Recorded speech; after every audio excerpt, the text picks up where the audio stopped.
What's up, everybody? Weston here with the Hidden Gibbon, back with another Daily Deck Tech video. Just freshly out of the hospital, so you'll have to forgive me if this is a low-energy deck tech today. But we are continuing our viewer request deck techs. And so today we have Roon of the Hidden Realm. Let's get right into it, shall we? So Roon of the Hidden Realm is a 4/4 for 5 Bant, Vigilance Trample, and you can tap 2 to exile another creature. And then return that creature to the battlefield under its owner's control at the beginning of the next end step. You can use this on both your creatures and your opponent's creatures, so we're going to be doing some blink things today.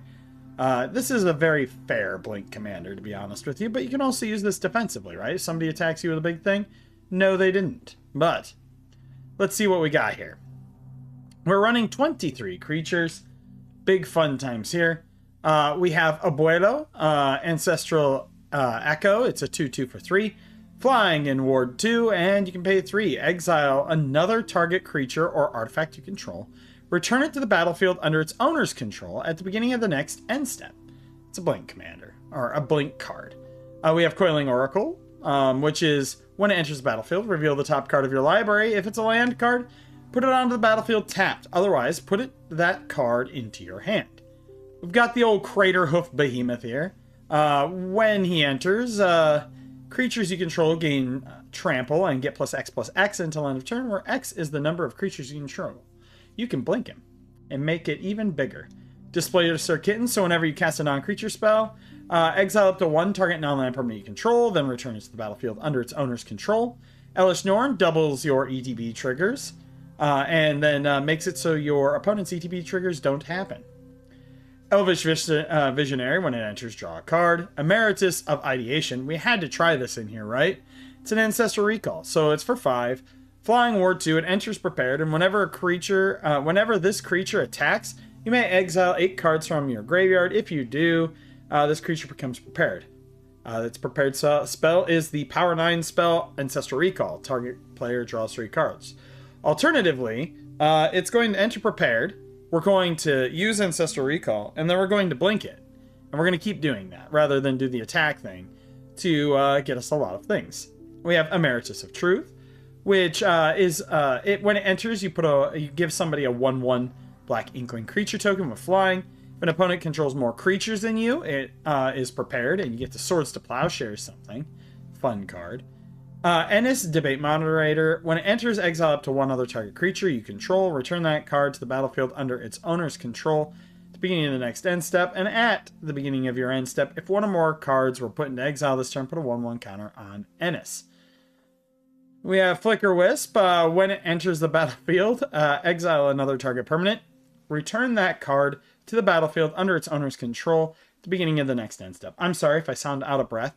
The reason I was in the hospital is a lot of gastrointestinal issues, which were causing my abdomen to like seize up. So it's actually really hard to breathe right now. We have Galadriel, Light of Valinor. 3/3 for 5. Alliance. Whenever another creature enters the battlefield under your control, choose one that hasn't been chosen this turn. You can add 3 green mana, put a 1/1 counter on each creature you control, or you can scry and then draw a card.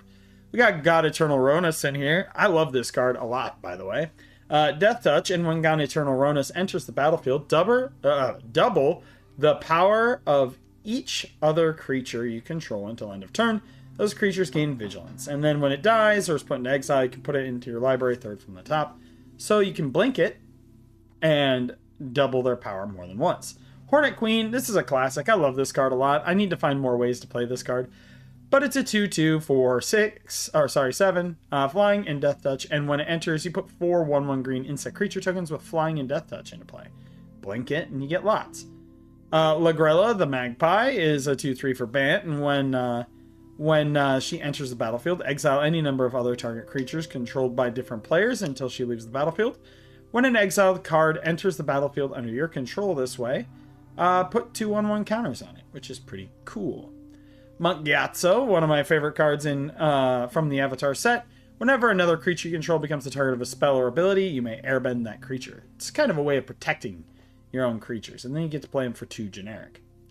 Peregrine Drake, when it enters the battlefield, untap up to 5 lands. Yes, this can generate lots of mana. We are not doing this degenerately, so to speak, so So far as I know, I took great care to not create infinite mana. Reclamation Sage, you get when it enters, you pop an artifact or enchantment. Spirited Companion, when it enters, draw a card. Stonehorn Dignitary is a 1/4 for 4. And when it enters the battlefield, target opponent skips his or her next combat phase. Vassal the Deep Dwelling, at the beginning of your end step, you can blink a creature. Thragtusk, when it enters, you gain 5 life, and when it leaves, you get to create a 3/3 beast. Thragtusk used to see a lot of play back in the day in 60-card constructed formats. We have ourselves Wall of Omens. When it enters, draw a card. And Yorion. When it enters, you can exile any number of other non-land permanents you own and control. Return those to the battlefield at the beginning of the next end step. For our sorceries, we are running some Ramp with Cultivate, Farseek, Kodamas Reach, and Rampant Growth. We are running 2 straight Wrath effects of Supreme Verdict and Wrath of God. And then we are running Avatar's Wrath, which you choose a creature and you airbend all other creatures. Until your next turn, your opponents can't cast spells from anywhere but their hands. This card is really, really good. You also exile it after you play it. Instants. We do have some counter magic in An Offer You Can't Refuse. Arcane Denial. Negate is in here. And Dovin's Veto. We have ourselves Beast Within. Generous Gift. Swords to Plowshares, Path to Exile, Stroke of Midnight for our removal package. For blink spells, we have Cloud Shift, we have Eerie Interlude, we have Displace, Ephemerate, Essence Flux, Ghostly Flicker, Ghost Way, Momentary Blink, and then we have Hide on the Ceiling, which is exile X target artifacts and/or creatures, return the exiled cards to the battlefield under their owner's control at the beginning of the next end step. For artifacts, we have ourselves Conjurer's Closet. So at the end of at the beginning of your end step, you can blink a creature. Helm of Awakening makes it so your spells cost 1 less. Oketras and Ronus make it so your white and green creatures each as well. Use these in conjunction with Monk Gyatso, especially if you have your Lightning Greaves in play, because then you can activate the equip costs of Lightning Greaves, which will then allow you to airbend your creature. And then if you have like Helm and these things out, they cost less to play, and you can play them for free. We have Panharmonicon, which doubles your ETB triggers. And then for our enchantments, we have Teleportation Circle, which blinks. We have Airbender's Ascension, which when it enters, airbend up to 1 target creature. Whenever a creature you control enters, put a quest counter on it. Beginning of your end step, if this enchantment has 4 or more quest counters on it, you get to blink something.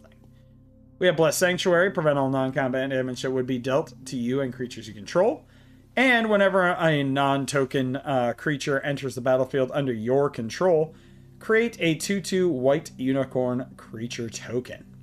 Cathar's Crusade, a card that I personally don't play because I hate keeping track of the counters, but is good in this deck. Far Traveler, command creatures you own have at the beginning of your end step, exile up to 1 target tapped creature you control, then return it to the battlefield under its owner's control. We have Guardian Project, so whenever a creature enters the battlefield, if it doesn't have the same name as another creature you control, you get to draw a card. And then we have Wild Growth, which lets you tap for an additional green. Lands, pretty simple package. We have our sanctuary, like Simic, our Celestia Sanctuary, etc. Tap land. We have our check lands, etc. But pretty simple concept, straightforward. Let's get ahead and get right into the playtesting, shall we? So let's zoom out. Bam. Well, this isn't the best opening hand we could have gotten, but let's see how it goes.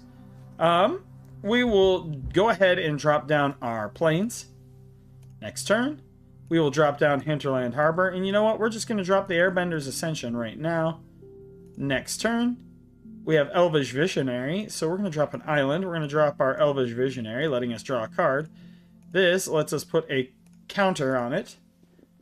We got an Ephemerate here. Next turn, draw a card. We're going to drop this down. We're going to drop the Ronus Monument. Pretty simple. Next turn. All right, so we have 5. We're going to go ahead and drop a Roon. It only costs 4 because it is a green creature.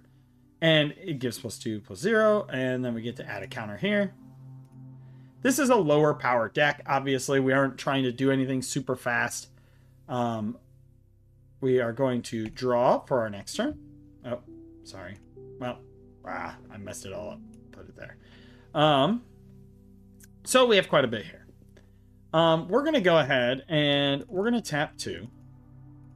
And we're going to blink our Elvish Visionary. So there. And then we get to draw a card. We get to put a 3rd counter on there. We are going to play our Azorius Chantry.